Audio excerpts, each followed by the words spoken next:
ये है AL. Mudaliar sir, university of Madras के लेजेंडरी वाइस चांसलर। इनको जाना जाता था अपनी उदारता के लिए। ये ब्रिलियंट स्टूडेंट्स को स्कॉलरशिप देते थे, उनकी फीस माफ कर देते थे और वो ग्रांट्स देते थे। एकदम लेजेंड। पर ये कहानी इनके बारे में नहीं, ये कहानी है एक ऐसे दुकानदार के बारे में जिन्होंने जाने अनजाने में ही सही बट इस देश की किस्मत बदल दी। तो ये दुकानदार एक दिन अपनी किताबों की दुकान खोल रहे थे, तभी एक 25 साल का लड़का इनके पास आता है, कहता है मेरे को अपनी इंजीनियरिंग की किताब बेचनी है। वह काउंटर पे किताब रखता है तो किताब देखते ही जो दुकानदार है वो चौंक जाते हैं, कहते ये किताब, ये तो बड़ी अच्छी किताब है, मेरे पास दूर दूर से किताब लेने के लिए लोग आते हैं, पर ये बड़ी रेयर किताब है, मिलती नहीं है। वो पूछते तुम्हें इसके लिए कितने पैसे चाहिए? तो वो लड़का कहता है कि चाहते हुए 150 रुपए। तो वो हंस पड़ते हैं, कहते हैं कि इसके लिए 150 नहीं, इसके लिए मैं कम से कम तुम्हें 350 रुपए दूंगा। वे पन्ने पलट के फिर कंडीशन चेक करने लगते हैं और उनको पन्ने पलटते हुए एक नोट मिलता है मुदलियार सर का।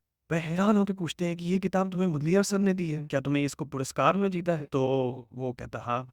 तो वे पूछते तुम इसको बेच क्यों रहे हो? तो वो लड़का अपने बड़े उदासी मन से बताता है कि उसके गांव में बाढ़ आ गई है, सब कुछ उसका घर बार डूब गया है, पिताजी ने लेटर लिख के बोला है बेटा घर आ जाओ, हालत बहुत खराब है। ये सुन के जो दुकानदार है उन्होंने ड्रॉर खोला, ड्रॉर में से जितने पैसे थे उसको निकाला, उसको गिनने लगे।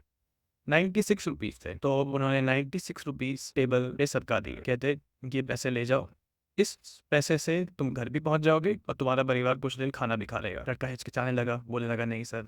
बट उन्होंने फिर से उसको टोका। वे कहते कि बेटा ये जो बुरे दिन है ये एक दिन चले जाएंगे, पर इस किताब से जो तुम ज्ञान प्राप्त करोगे वो तुम्हारे साथ पूरी जिंदगी रहेंगे। आज मैं ये किताब रख रहा हूँ, तुम ये पैसे ले जाओ और मेरे को टाइम से लौटा देना और अपनी किताब ले जाना। और उस लड़के ने उस पैसे को लिया और वादे अनुसार टाइम पे लौटा भी दिया। अब सैडली हमें उन बिग हार्टेड दुकानदार का नाम तो नहीं पता, पर हमें उस लड़के का नाम जरूर पता है। वे थे भारत रत्न श्री अब्दुल कलाम जी, जिन्होंने अपनी पूरी जिंदगी बार बार ये दोहराया है कि उनकी जिंदगी की जितने भी अचीवमेंट्स हैं वह अनजान लोगों के द्वारा की गई ऐसे ही एक्ट ऑफ काइंडनेस का नतीजा है। इसलिए वे बार बार बोलते थे बी काइंड टू अदर्स।